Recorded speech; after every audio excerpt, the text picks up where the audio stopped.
Okay, start करते हैं। Chapter 2 theory of demand and supply, unit 3 supply revise करेंगे आज। ओके, सबसे पहले term supply. Supply refers to the amount of a good or a service that the producers are willing and able to offer to the market at various prices during given period of time. Okay, willing and able to offer मतलब पहले तो quantity बताओगे, कितना आप services या फिर goods देना चाहते हो, और you should be willing and able to. Okay, ऐसा नहीं है कि पूरा प्रोडक्शन कुछ 1 लाख यूनिट का हुआ है, पूरा की पूरा अगर आप ऑफर करने के लिए रेडी हो पर्टिकुलर प्राइस पर पर्टिकुलर टाइम में, तो पूरा की पूरा सप्लाई बोलोगे। But it is not at all necessary कि जितना प्रोडक्शन हुआ है आपका उतना पूरा आप ऑफर कर रहे हो मार्केट में। Okay, so there is a difference between the term supply and goods produced. Okay, two important points apply to supply. Supply refers to what a firm offer for sale in the market, not necessarily to what they succeed in selling. Okay, जैसे मैंने अभी बोला कि manufacturing पूरा production 1 lakh units का हुआ है, आपने उतना ही ऑफर किया सेल करने के लिए मार्केट में 1 लाख, तो आप इसको क्या बोलते हो? सप्लाई का क्वांटिटी जो भी है 1 lakh unit. But it is not at all necessary कि पूरा 1 लाख सेल आउट हो जाए। ओके, जरूरी नहीं है सेल आउट हो जाए, तो गुड्स सोल्ड अलग रहेगा, गुड्स प्रोड्यूस्ड अलग रहेगा, और आप जो सप्लाई कर रहे हो वो क्वांटिटी अलग रहेगी। What is offered may not get sold. और एक क्या इंपॉर्टेंट चीज, supply is a flow concept, ये भी याद रखना है, फिल इन द ब्लैंक में आता है। इसके आगे डिटर्मिनेंट्स ऑफ सप्लाई, क्या क्या ऐसे फैक्टर्स है जो अफेक्ट करेंगे सप्लाई को। First is the price of the good, ये तो लॉ ऑफ सप्लाई में पढ़ा है। क्या पढ़ा है? If price increases quantity supplied will also rise, if price decreases quantity supplied will also fall. So there is a direct और positive relationship between price of the good and quantity supplied of that particular good. Easy है, price of the good में तो कुछ नहीं है। Next, price of related goods, जैसे demand में हमने रिलेटेड गुड्स का डिटेल डिस्कशन लिया था, सप्लाई में वैसा डिटेल डिस्कशन नहीं है। ओके, इसके आगे third factor is prices of factors of production. अच्छे से समझना है, फैक्टर्स ऑफ प्रोडक्शन के प्राइसेस बढ़ गए तो क्या होगा? It will rise your cost of production, overall cost बढ़ जाएगा। कॉस्ट बढ़ जाएगा तो प्रॉफिट क्या हो जाएंगे? कम। प्रॉफिट कम हो जाएगी तो आप क्या करोगे? आपकी जो भी क्वांटिटी सप्लाइड है कम करोगे। ओके, इसका उल्टा हो गया, prices of factors of production कम हो गए, प्राइसेस कम हो गए तो कॉस्ट कम लगेगी, कॉस्ट कम लग रही है तो प्रॉफिट ज्यादा होंगे, प्रॉफिट ज्यादा होंगे तो आप क्वांटिटी सप्लाइड ज्यादा करोगे। Next, state of technology, technology अच्छी इंप्रूव हुई है तो ज्यादा से ज्यादा सप्लाई करोगे। गवर्नमेंट की पॉलिसी फेवरेबल रहेगी तो ज्यादा सप्लाई करोगे। नेचर ऑफ कंपटीशन और साइज ऑफ इंडस्ट्री, उसके अकॉर्डिंग आपका सप्लाई चेंज होगा। एक्सपेक्टेशंस ऑफ फ्यूचर प्राइसेस, अब आपको लगता है फ्यूचर में प्राइस इंक्रीज होगा तो आप क्या करोगे? अभी के प्राइस पे सप्लाई करने को रेडी नहीं होने वाले, क्योंकि आगे लगता है ज्यादा प्राइस होगा तो आगे ज्यादा सप्लाई करेंगे, इसलिए अभी के लिए आपका सप्लाई रोक दोगे। ओके, एक्चुअल प्राइस चेंज हुई है क्या? नहीं, आपका एक्सपेक्टेशन फ्यूचर प्राइसेस के बारे में, और उसके वजह से जो भी सप्लाई है वो चेंज हो रहा है। नेक्स्ट, नंबर ऑफ सेलर्स, जितने ज्यादा रहेंगे उतना सप्लाई ज्यादा रहेगा मार्केट में। अदर फैक्टर्स, गवर्नमेंट की इंडस्ट्रियल फॉरेन पॉलिसीज, गोल क्या है फर्म का, इंफ्रास्ट्रक्चर फैसिलिटीज कैसे है, natural factors such as weather, floods, earthquake, man made factors, कुछ वॉर हो गए, लेबर स्ट्राइक, कम्युनियल राइट्स, ऐसा कुछ हो जाता है तो उस अकॉर्डिंगली आपका जो क्वांटिटी सप्लाइड है चेंज होगा। सो ये डिटर्मिनेंट्स ऑफ सप्लाई थे। आगे लॉ ऑफ सप्लाई बोला है, other things remaining constant, quantity of a good produced and offered for sale will increase. कब? जब प्राइस राइज होगा। ओके, मतलब क्वांटिटी सप्लाइड ज्यादा करोगे अगर प्राइस इंक्रीज हुआ है, क्वांटिटी सप्लाइड कम करोगे अगर प्राइस कम हुआ है। ऊपर देखा प्राइस ऑफ द कमोडिटी में देयर इज अ डायरेक्ट और पॉजिटिव रिलेशनशिप। आगे लॉ ऑफ सप्लाई देख लिया, अब सप्लाई का शेड्यूल मतलब क्या होता है, टेबुलर प्रेजेंटेशन होता है। Okay, supply schedule is nothing but table form में शो किया है किस चीज को, लॉ ऑफ सप्लाई को। उसके आगे क्या है, सप्लाई कर्व है। Curve is nothing but graphical representation of what, जो भी शेड्यूल आपने टेबल रेडी किया है ना, उसका ग्राफ रेडी करना इज योर सप्लाई कर्व।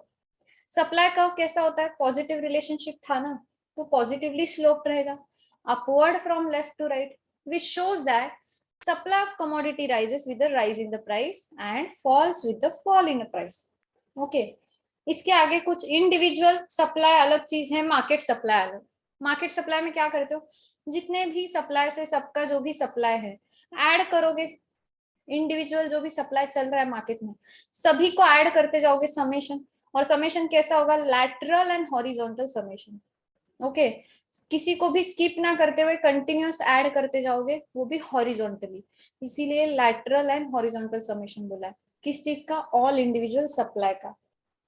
इसके आगे चेंज इन क्वांटिटी सप्लाइड, क्या वर्ड आया है, क्वांटिटी।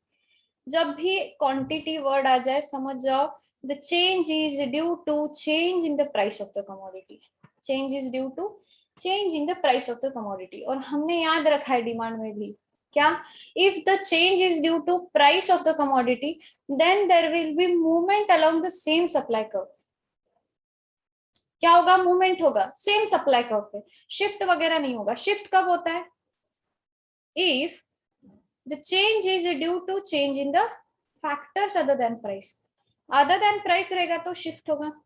डिमांड में भी पढ़ा ही है। ओके, बस यहाँ पे ना सप्लाई आएगा। ओके, यहाँ पे हम डिस्कशन सप्लाई का कर रहे हैं। चेंज इन क्वांटिटी सप्लाइड है तो समझ जाओ कि प्राइस की वजह से चेंज है, प्राइस की वजह से चेंज रहेगा तो मूवमेंट होगा सेम सप्लाई कर्व पर। Now the problem is upward movement downward movement, यहाँ पर कंफ्यूजन होता है। याद कैसे रखना है, देखो सप्लाई कर्व का डिस्कशन करेंगे। सप्लाई कर्व कैसा होता है आपका, left to right upward sloping, left to right upward sloping, this is your supply curve. तो एक बार देखो, समझो ये ओरिजिनल प्राइस है, प्राइस इसी एक्सेस पर होती है, क्वांटिटी ऑन दिस एक्सेस। तो इस प्राइस पे एज यू कैन सी ये सप्लाई कर्व को देखते हुए क्वांटिटी यहाँ पे सेट हुई। अब क्या करके देखना है, एक तो फॉल करके देख लो या फिर राइज। मुझे ये बोलो, आपको अगर एक्सपांशन ऑफ सप्लाई शो करना है या फिर राइज इन क्वांटिटी सप्लाइड या फिर इंक्रीज इन क्वांटिटी सप्लाइड, मतलब बेसिकली क्वांटिटी बढ़ी हुई दिखानी है पहले से, तो मैं समझो यहाँ पर शो करती हूँ क्वांटिटी इंक्रीज हुई है। ओके, तो यहां से मैंने ये प्राइस को भी ड्रॉ किया। ओके, पहले का पोजीशन कहाँ था, यहाँ पे था, कहां पर गया मूवमेंट, अपवर्ड मूवमेंट हुआ। ऐसे भी ढूंढ सकते हो अपवर्ड मूवमेंट, कुछ याद नहीं आ रहा है लर्न किया हुआ, ऐसे चेक करो अपवर्ड मूवमेंट कौन से केस में, क्वांटिटी सप्लाइड बढ़ गया है, increase in quantity supplied that is expansion of supply, rise in quantity supplied, कौन सी मूवमेंट हुई है, अपवर्ड। आप क्या करेंगे, डाउनवर्ड मूवमेंट या फिर मैं बोलूंगी इसको कॉन्ट्रैक्शन वाला केस ट्राई करके देखेंगे। सप्लाई का left to right upward sloping, फिर क्या करोगे, एक प्राइस रख कर देखोगे, उस प्राइस पर क्वांटिटी।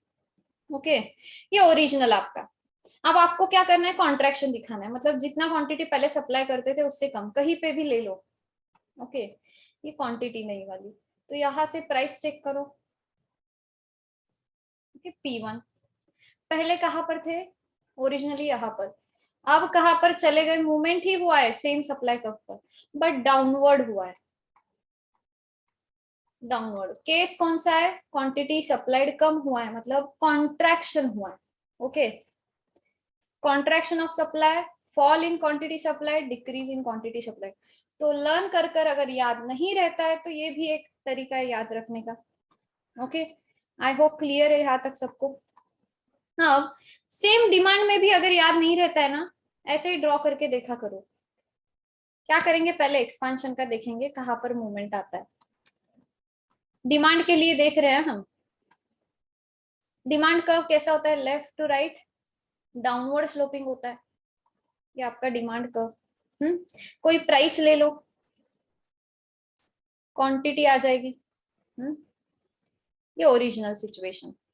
अब क्या करती हूँ, मुझे अब एक्सपांशन शो करना है, मतलब क्वांटिटी बढ़ी हुई दिखानी है, क्वांटिटी डिमांडेड, ये मेरी नई क्वांटिटी।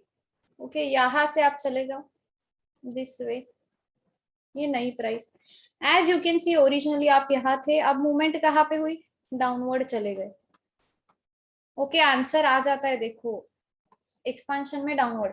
एक मिल गया तो आप कॉन्ट्रैक्शन का बोल सकते हो अपवर्ड जाएगा, कॉन्ट्रैक्शन का जाएगा अपवर्ड साइड। चाहिए तो यहीं पे देख लो, क्वांटिटी 2 कर दिया मैंने, यहाँ पे कम कर दी ना क्वांटिटी। ओके, ऐसे ऊपर जाऊंगी, ये प्राइस यहाँ पर सेट होगा, थर्ड वाला, सॉरी सेकेंड वाला, और ये यहाँ से हम लोग कहाँ पर चले गए, अपवर्ड साइड में। तो कॉन्ट्रैक्शन के केस में अपवर्ड हो रहा है। डिमांड की बात किया मैंने। ओके, आई होप क्लियर है। मूवमेंट का अगर नहीं याद आता है तो ऐसे आप ड्रॉ करके चेक कर सकते हो। ओके, लर्न नहीं हो रहा है तो ड्रॉ करके चेक कर सकते हो। यहाँ पे तो कुछ प्रॉब्लम ही नहीं है, कहाँ पे अदर फैक्टर के वजह से रहेगा तो change in demand, quantity word use नहीं किया है। अगर फैक्टर्स अदर देन प्राइस की वजह से हो, शिफ्ट रहेगा, सबको याद है। और ये भी याद है कि राइट साइड कब शिफ्ट होगा, इंक्रीज। अच्छी बात, तो वो डिमांड में भी ऐसा ही है, सप्लाई में भी ऐसा ही है। ओके, यहाँ पे चेंज इन डिमांड की जगह यहाँ पे चेंज इन सप्लाई, इतना वर्डिंग चेंज कर रहा है, एडिट करके लेना है। ओके, चेंज इन सप्लाई, क्योंकि हम सप्लाई की बात कर रहे हैं। सप्लाई हो डिमांड हो, ये शिफ्ट वाला जो केस है ना, सेम रहेगा। राइट में शिफ्ट कब होगा, जब इंक्रीज। लेफ्ट में शिफ्ट कब होगा, जब डिक्रीज। तो यहाँ पे तो लर्न हो जाता है। प्रॉब्लम डाउनवर्ड अपवर्ड मूवमेंट का था, वो भी मैंने सॉल्व कर दिया, लर्न करने की जरूरत नहीं है वहां पर। आगे, प्राइस इलास्टिसिटी, ईपी का फॉर्मूला सेम डिमांड की तरह, percentage change in quantity supplied divided by percentage change in price.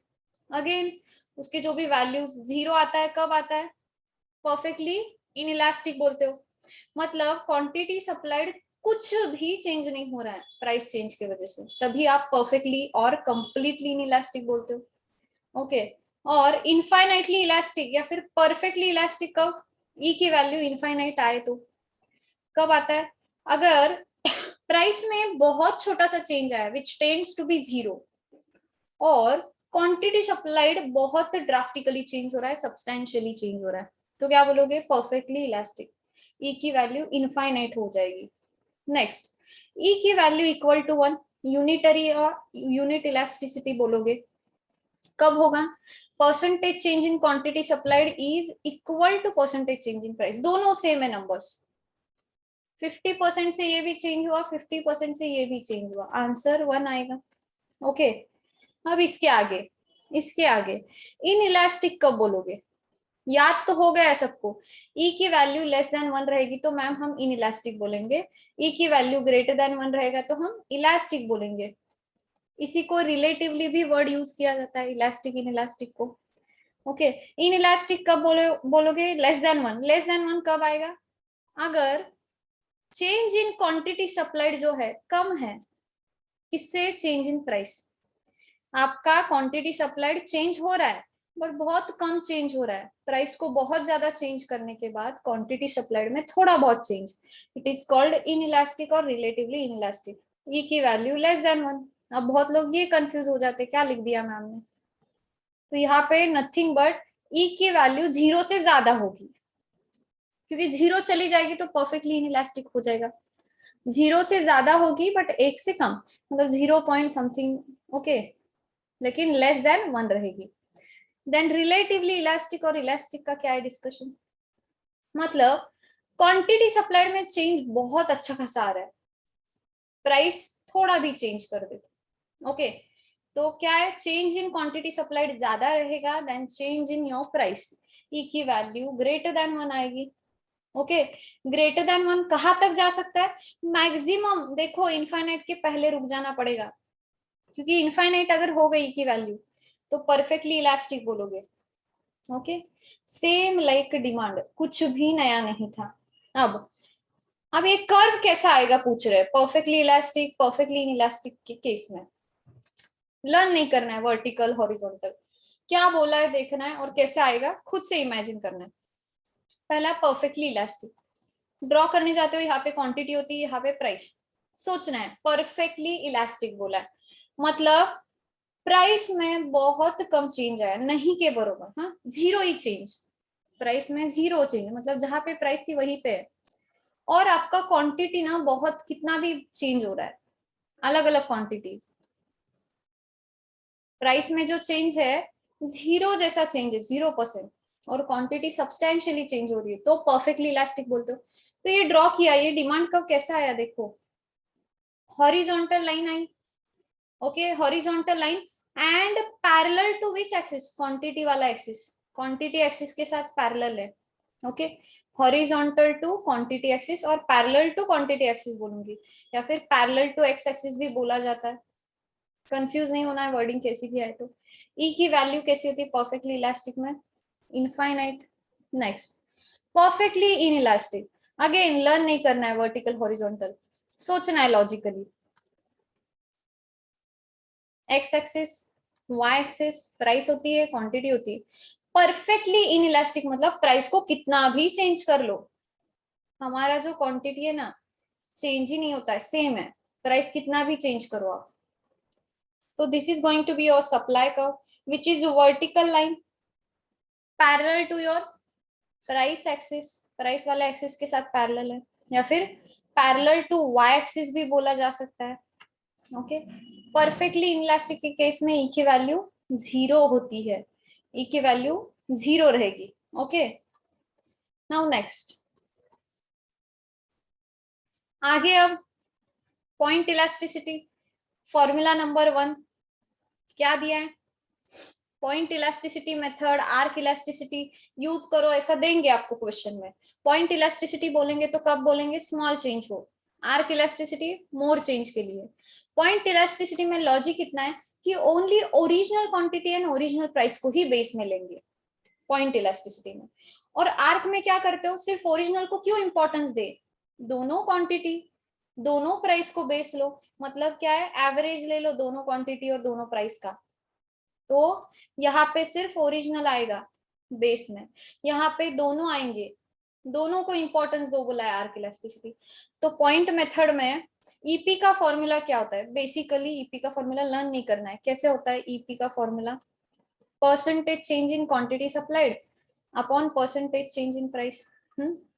Quantity supplied का चेंज, फिर ये Q2 माइनस Q1 लिखोगे, नई क्वांटिटी माइनस पुरानी, अपॉन आपको बेस क्या लेना बोला है, ओरिजिनल, ओरिजिनल क्वांटिटी Q1 है, इनटू 100 करोगे परसेंटेज निकालने के लिए, परसेंटेज चेंज इन प्राइस के लिए P2 minus P1 upon original price लेना है सिर्फ बेस में, ये 100 हो जाएगा कैंसिल, फॉर्मूला क्या रह जाएगा देखो, Q2 minus Q1 divided by Q1। अब इसको उल्टा कर दूंगी, ऊपर लाती हूँ तो, ओके, न्यूमरेटर में लेकर आऊंगी तो उल्टा हो जाएगा, P1 divided by P2 minus P1, formula देख लो, सेम आया है, लर्न नहीं करना है, लर्न नहीं करना है, लॉजिकली जाओ, सही से आएगा। पॉइंट मेथड का ऐसा है, अब बीच में पॉइंट मेथड में एक डेरिवेटिव मेथड आ गई, डेरिवेटिव मेथड डिमांड में भी देखा था, वहां पे बस यहाँ पे एक नेगेटिव साइन रहता था, dq अपॉन dp जहां पर लिखते थे वहां पर नेगेटिव वाला साइन क्यों रहता था, तो देयर वाज अ इनवर्स और negative relationship between price and the demand of the commodity. But supply का क्या है, प्राइस और क्वांटिटी का पॉजिटिव रिलेशनशिप, इसीलिए नेगेटिव साइन नहीं है, ओके। अब ये फॉर्मूला कैसे आया, लर्न करना है क्या मैम, लर्न करने की कोई जरूरत नहीं, यही फॉर्मूला, इसी को लेते हुए क्या करोगे, dq upon q, percentage change in quantity supplied के लिए, यहाँ पे dp अपॉन p लिखोगे।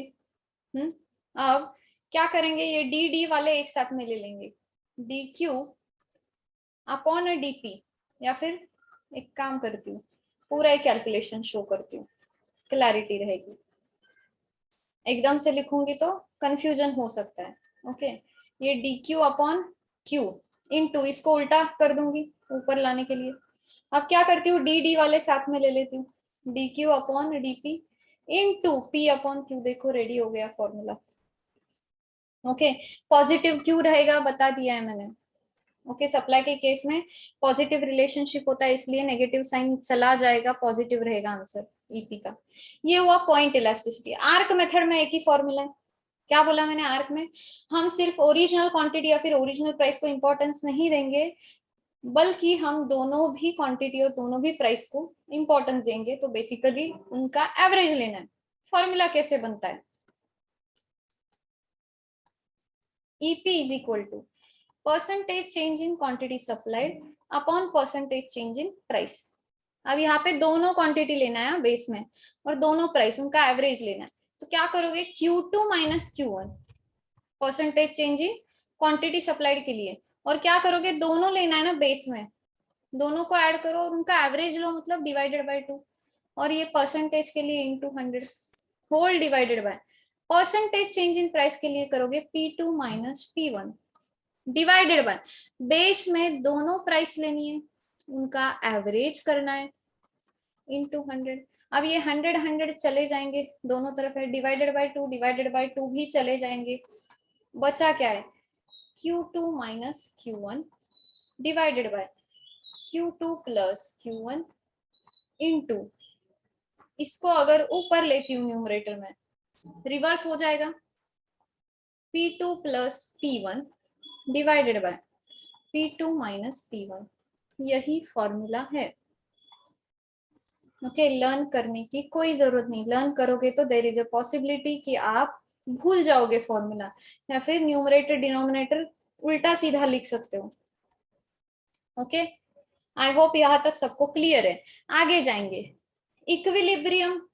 Equilibrium refers to the market situation where quantity demanded is equal to quantity supplied. पता है हमको कैसे? ऐसा कुछ डायग्राम देखा था। ये होता है आपका सप्लाई कर्व, ये डिमांड कर्व। ये पॉइंट को आप इक्विलिब्रियम बोलते हो, क्योंकि इस पॉइंट पर आपका क्वांटिटी डिमांडेड, ये जो क्वांटिटी आता है ना, डिमांड वाला और सप्लाई वाला दोनों सेम रहेगा। मतलब सारे सप्लायर्स भी खुश रहेंगे और सारे कस्टमर्स, कंज्यूमर्स भी खुश रहेंगे, इसीलिए इक्विलिब्रियम बोला है। क्योंकि सप्लायर ने जो जो क्वांटिटी सप्लाई की पूरी बिक जाएगी, क्यों? तो उतनी क्वांटिटी डिमांडेड भी है। और कंज्यूमर्स क्यों खुश रहेंगे? उनकी डिमांड सेटिस्फाई हो गई। ओके, सो इसीलिए इक्विलिब्रियम प्राइस को बोला जाता है मार्केट क्लियरिंग प्राइस, क्योंकि मार्केट में कुछ भी अनसोल्ड स्टॉक भी नहीं रहेगा, अनसेटिस्फाइड डिमांड भी नहीं रहेगी। Determination of market price is the central theme of macro economic analysis. अब जब इक्विलिब्रियम लेते हो ना आप, प्राइस भी ऑटोमेटिकली दिखती है आपको, इक्विलिब्रियम प्राइस। तो ये जो मार्केट प्राइस डिसाइड करना, डिटरमाइन करना, यही इस माइक्रो इकोनॉमिक एनालिसिस का सेंट्रल थीम है। Okay, hence micro economic theory is also called price theory. जो भी पढ़ रहे हैं हम लोग, माइक्रो इकोनॉमिक्स पढ़ रहे हैं, ओके, इसी को प्राइस थ्योरी भी बोला जाता है। नेक्स्ट, अब backward bending supply curve of labour के बारे में डिस्कशन है। लेबर का याद है क्या? कैसा आएगा सप्लाई कर्व? सी, पहले क्या होगा? सप्लाई कर्व का कैसा होता है? ऐसा राइजिंग राइजिंग राइजिंग होता है ना। अब यहाँ पे क्वांटिटी मतलब क्या रहेगा? लेबर के केस में नंबर ऑफ आवर्स जो वर्क करने के लिए रेडी है, वो जो काम करने के लिए रेडी है, काम करने के लिए जितने आवर्स वो सप्लाई करने के लिए रेडी है, लेबर के केस में। और प्राइस की जगह क्या रहेगा लेबर के केस में? उसके वेज रेट। सही है ना? ऐसा ही रहेगा। हाँ, इनिशियली क्या होगा? जैसे ही वेज रेट बढ़ता जाएगा, लेबरर क्या करेगा? अपने नंबर ऑफ आवर्स बढ़ाता जाएगा।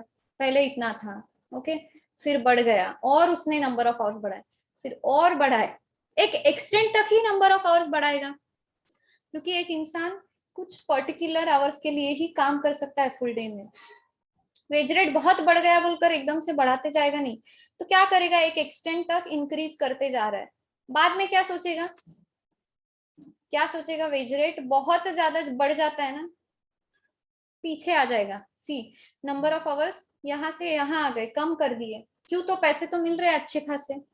ओके, और कैपेसिटी होती है किसी भी इंसान की नंबर ऑफ आवर्स वर्क करने की, तो ऐसा बैकवर्ड बेंड कर जाएगा आपका जो भी सप्लाई कर्व है लेबर का। If we take supply of labour at very high wages, okay, बहुत ज्यादा बढ़ा दिए, तो supply of labour has decreased instead of increasing. क्यों? तो इंसान क्या सोचेगा?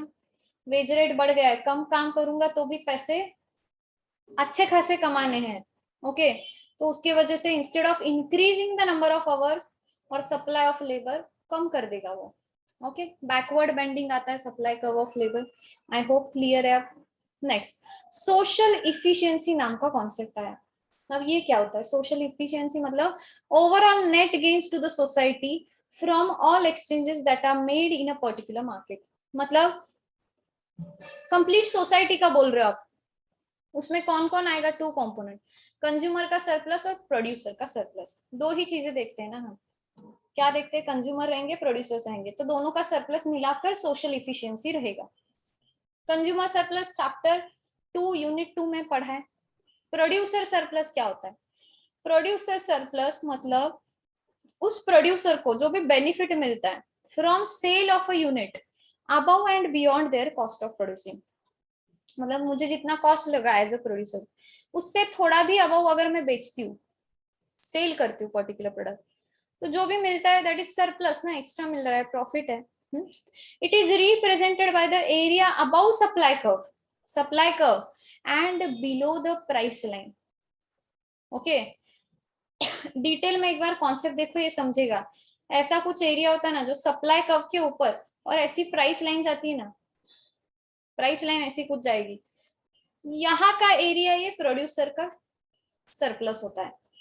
और ये जो डिमांड का वैसा कुछ दिखाएंगे, और यहाँ का एरिया आपको दिखाएंगे कि कंज्यूमर का रहेगा सरप्लस। एक बार आपको डिटेल में देखना पड़ेगा। ये हुआ प्रोड्यूसर का सप्लाई, सॉरी प्रोड्यूसर का सरप्लस। इसके आगे कॉन्सेप्ट था determinants of elasticity of supply. आपका इलास्टिसिटी ऑफ सप्लाई जो भी है ना, कौन से चीजों की वजह से, कौन से फैक्टर्स की वजह से चेंज होता है इलास्टिसिटी। अब पहला फैक्टर दिया है इंक्रीज इन प्रोडक्शन। अब ये कैसे डिस्कशन है देखो, अगर कोई फर्म या कोई सप्लायर सोचता है प्रोडक्शन बढ़ा दे, और प्रोडक्शन बढ़ाते वक्त अगर कॉस्ट सब्सटेंशियली बढ़ रही है, तो वो सोचेगा जाने दो, उतना ज्यादा चेंजेस नहीं करेंगे क्वांटिटी सप्लाइड में, तो लेस इलास्टिक रहेगा। और वही अगर कांस्टेंट कॉस्ट रहने वाले, या फिर बहुत कम राइज होगा कॉस्ट में, प्रोडक्शन अगर बढ़ाने जाओगे, कॉस्ट आपके ज्यादा चेंज नहीं होने वाले ओवरऑल लेवल पर, तो आप इजीली आप चेंजेस करने को रेडी हो जाओगे क्वांटिटी सप्लाइड चेंज करने के लिए, तो मोर इलास्टिक बोलेंगे। Okay, next, longer the period of time greater will be the supply elasticity. ज्यादा टाइम मिल रहा है, सब एडजस्ट कर पाओगे। कम टाइम मिलेगा, कम रहेगी elasticity. Large number of producer रहेंगे तो ज्यादा इलास्टिक, और उसके अपोजिट रहेगा तो vice versa. Not working to full capacity, तो इलास्टिसिटी रहेगी। क्यों रहेगी? तो आप कुछ एक्सटेंट तक आपका क्वांटिटी सप्लाइड एडजस्ट कर पाओगे, इसीलिए मोर इलास्टिक बोला है। और अगर फुल कैपेसिटी पे काम कर रहे हो तो लेस इलास्टिक रहेगा। ओके, क्यों? तो आप एडजस्ट नहीं कर पाओगे। की raw materials and inputs are easily and cheaply available, easily available हो रहे रॉ मटेरियल्स, तो आप चाहिए वैसे क्वांटिटी सप्लाइड आप चेंज कर पाओगे, supply will be elastic. Both capital and labour are occupationally mobile. मतलब आपका जो कैपिटल है, आपके जो लेबरर्स हैं, उनको आप किसी और प्लेस पर भी, किसी और काम पर भी लगा सकते हो, इजीली वो अडेप्ट कर पाएंगे। ऐसे अगर रहे तो इलास्टिसिटी ऑफ सप्लाई ज्यादा रहेगा। देन आपका कैपिटल और लेबर ऐसा है कि उसको स्विच ही नहीं कर सकते, स्विच ही नहीं कर सकते, तो लेस इलास्टिक रहेगा, लेस इलास्टिक।